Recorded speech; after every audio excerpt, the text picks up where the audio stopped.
Another episode of When Republican Draft Dodgers Run for President. Thing one tonight, among the many differences between President Donald Trump and one of his potential Democratic challengers, Mayor Pete Buttigieg, is that one of these men served in the military and the other did not. One of the places I work, it was my turn to clean the toilet. And I'm president, and they're not. Did you serve in the military? I did not. What reason? Well, I got very lucky. We had lottery numbers, and I guess this was my biggest factor of luck in my life, because during the Vietnam War, I had a very, very high, my date, which was June 14th, was a very high date in the lottery, so I never got drafted, so I was very lucky. What does the military see in Donald Trump? Why do they like a guy who is a draft dodger? He proved himself to be a 5-time draft-dodging coward. And I will not be lectured about what our military needs by a 5-deferment draft dodger. This guy wouldn't even go to Vietnam. How many deferments has he had? He's had 5. 5 deferments. One of them was for fucking bone spurs. Bone spurs. 5. Nice job. Tying Dick Cheney. 5 deferments out of Vietnam. Donald Trump is a coward. Have a pretty dim view of his decision to use his privileged status to fake a disability in order to avoid serving in Vietnam. I want to talk about you and your deferments. How many deferments did you actually get, and what were they for? I believe you had student deferments and then a medical deferment. I had for student deferments, like many other people had during the war or around the time of the war. I had a minor medical deferment for feet. I was then entered into the draft. You had many deferments before. Excuse me. I was entered into the lottery, the draft lottery. If I would have gotten a low number, I would have been drafted. I would have proudly served. But I got a number, I think it was 356. That's right at the very end. And they didn't get, I don't believe, past even 300. So I was not chosen because of the fact that I had a very high lottery number. Donald Trump later joked on the Howard Stern show that he did have his own personal Vietnam. What was it? Well, it was on the issue of sexually transmitted diseases. Here's the kicker, I think. He went on the Howard Stern program in 1997 and talked about this era in his life, and he said that avoiding STDs was his own personal Vietnam and that he was a brave soldier. I mean, that's just above and beyond. Donald Trump was fighting his own kind of Vietnam War. Now, getting back to dating, right? And when you got to say to a woman, hey, listen, you got to go to my personal doctor, and I'm going to have you checked out. I've been so lucky, right, in terms of that whole world. Because you've never gotten a social disease. It is a dangerous world out there. It's it is scary. It's like Vietnam, sort of like, you know, the Vietnam era. It is your personal Vietnam, isn't it? It is my personal It is. You've Vietnam. said that many I feel times. like a great and very brave soldier. Back then, he was going to so many orgies while other people were dying because they weren't as rich as him and as corrupt as him, that he felt like, well, you know, I dodged a couple of bullets there in the different orgies that I went to, and I didn't get any STDs, and I'm a brave and great soldier. Comparing AIDS to Vietnam. Yeah, now, I thought that was unfair. I have to tell you this. The AIDS to Vietnam, he was on the air joking. There was no way that was a serious comment. Now, getting back to dating, right? And when you got to say to a woman, hey, listen, you got to go to my personal doctor, and I'm going to have you checked out. Is that a tough thing to say to a woman, or you just got the balls to say it? You know, I'll tell you, it's amazing. I can't even believe it. I've been so lucky, right, in terms of that whole world. You've never gotten a social disease. It is a dangerous world out there. It's it is scary. It's like Vietnam, sort of like, you know, the Vietnam era. It is your personal Vietnam, isn't it? It is my personal It is. You've said that many I feel times. like a great and very brave soldier. A lot of guys who went through Vietnam came out unscathed. A lot of guys who've gone through the 80s having sex with different women came out with AIDS and all kinds of things. They survived Vietnam. This is better than Vietnam, but it's a little better. But every vagina is a landmine. Haven't we both said that in private? A potential. A potential landmine. I think it is. That's right. So there's some real danger there. When you go to a bar. What are the questions the press ought to ask Biden tonight? Well, the first question, of course, is, Joe, how's the asthma doing? Because as everyone is familiar, in 1968, Joe Biden received 5 student draft deferments. 5. Nice job. Tying Dick Cheney. 5 deferments out of Vietnam. In 1968, Joe Biden received 5 student draft deferments. He proved himself to be a 5-time draft-dodging coward. And I will not be lectured by a 5-deferment draft dodger. Biden received 5 student draft deferments. How many deferments has he had? He said 5. 5 deferments. And finally was classified as 1Y, ineligible for military service because of his asthma. Now, it's kind of curious, of course, because in his autobiography, Joe mentions his high school athletics, how he was a lifeguard. Why do they like a guy who is a draft dodger? But what it reveals is that this man is a coward. I think at some point he said in high school he would have taken Donald Trump out and fought him behind the gym. And so I'd like to know how Joe's asthma is doing at this point, given that it kept him out of the Vietnam War. You know, thoughts and prayers.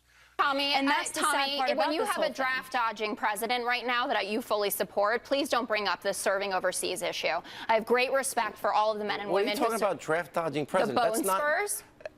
Well, there is a legitimate medical condition. Wait, stop. Do you know it's not legitimate? Do you know anything about his medical condition? No. So let's not speculate. The New York Times is under fire after running a story suggesting a Queens podiatrist may have helped President Trump dodge the Vietnam War draft as a favor to the Trump family. Some critics say the report relied too much on uncorroborated allegations. A New York Times investigation is bringing the president's past back into light. The report relied too much on uncorroborated allegations. The report uncovered evidence that 2 doctors from Queens, New York, helped the president dodge the Vietnam War in 1968. Uncorroborated allegations. A foot doctor may have helped get a medical waiver as a favor for his clinic's landlord in the 1960s. That landlord, Fred Trump, the president's father. Dr. Larry Braunstein was a podiatrist who rented a medical office from the president's father, Fred Trump Sr. Braunstein's daughter says that her father diagnosed Trump with bone spurs as a favor to Fred so that he wouldn't have to go fight. This is a remarkable story. In the lack of evidence, the doctor's dead. The doctor's been dead for a decade. Yeah. So we can't ask him. So it's basically all based apparently on his daughters, one of whom said in the article, did he examine him? I don't know. Braunstein's daughter says that her father diagnosed Trump with bone spurs. Did he examine him? I don't know. You guys at the New York Times have been really relentless in kind of picking apart and some of the things that the president has said about his past. Uncorroborated allegations. So when Fred brought in little Donnie, trying to come up with a way to get him out of Vietnam, the podiatrist, according to his own daughters, came up with the made-up diagnosis. Not only that, but this daughter, one of 2 daughters who spoke to the newspaper, said the implication from her father, according to his own daughters, came up with the made-up diagnosis of bone spurs. The implication from her father was that Trump didn't have bone spurs. That's the diagnosis that got him out of the draft. Donald Trump had obviously gone through regular health physicals prior to going to the podiatrist, and everything checked out fine.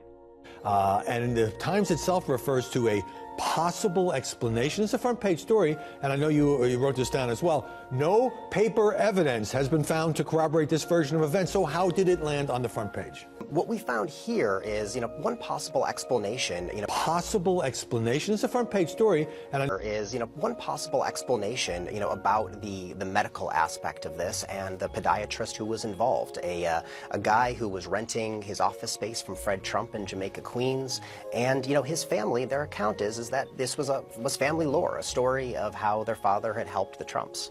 There was not documentation to back up. This is 50 years ago. A lot of the records that relate to the to the Vietnam era and the medical exams are no longer. And so the account was based on those 2. It's a possible explanation for what took place. Possible explanation for what took place. This was a court case. It would be tossed out by the judge in the first 5 minutes. And I think it should have been tossed out by the editors. I think the reporter or reporters who worked on this should have been told to keep digging. But the fact is, you can't, it shows you that there is a different standard when it comes to reporting on Donald Trump. Now, and, in exchange, he got, essentially an attentive landlord. In exchange, he got, essentially an attentive landlord. There was some kind of issue in the building, needed something, they were attentive. They, and they took care of those kinds of issues. Another podiatrist who knew Dr. Bronstein, told me that he had heard a story from Dr. Bronstein about, how the Trumps had treated him pretty well over the years, including when, with rental increases and things like that with his office space. And again, this is the daughters describing what their father, the doctor, did. But do they say that the father told them he made up this diagnosis, that it was a false diagnosis? He said that their father, the sense that they always got from their father was that there was not really a disqualifying issue here. But did he actually examine Donald Trump? They don't know. They don't know that level of specifics. The father's been dead for 11 years. The story kind of acknowledges, when you read into the guts of it, that they don't have it. It's essentially speculation. So there's not any record, really. We don't know for certain that these two women are telling the truth, but their story certainly does seem to add up with Donald Trump. And one of the things that we looked into here with this piece to try to sort of get to the bottom of it and find out was, are there any records? And we just weren't able to find any corroborating records. All of it paints a picture of a man who was too cowardly, too afraid, and whose own father used his power in the city of New York to get his son out of conflict. We just weren't able to find any corroborating records. Man who was too cowardly, too afraid.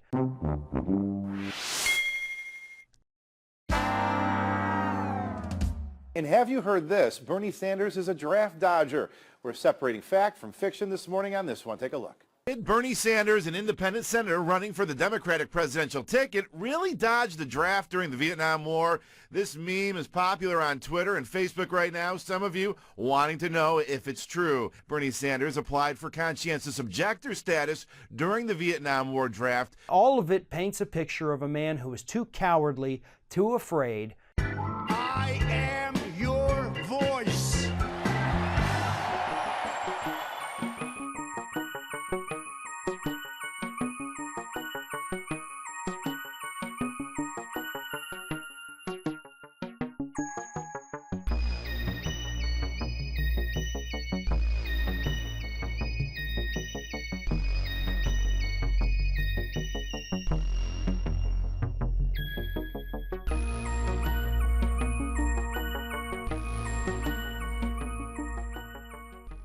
By the way, a draft dodger is someone who avoids military service by illegal means like fleeing the country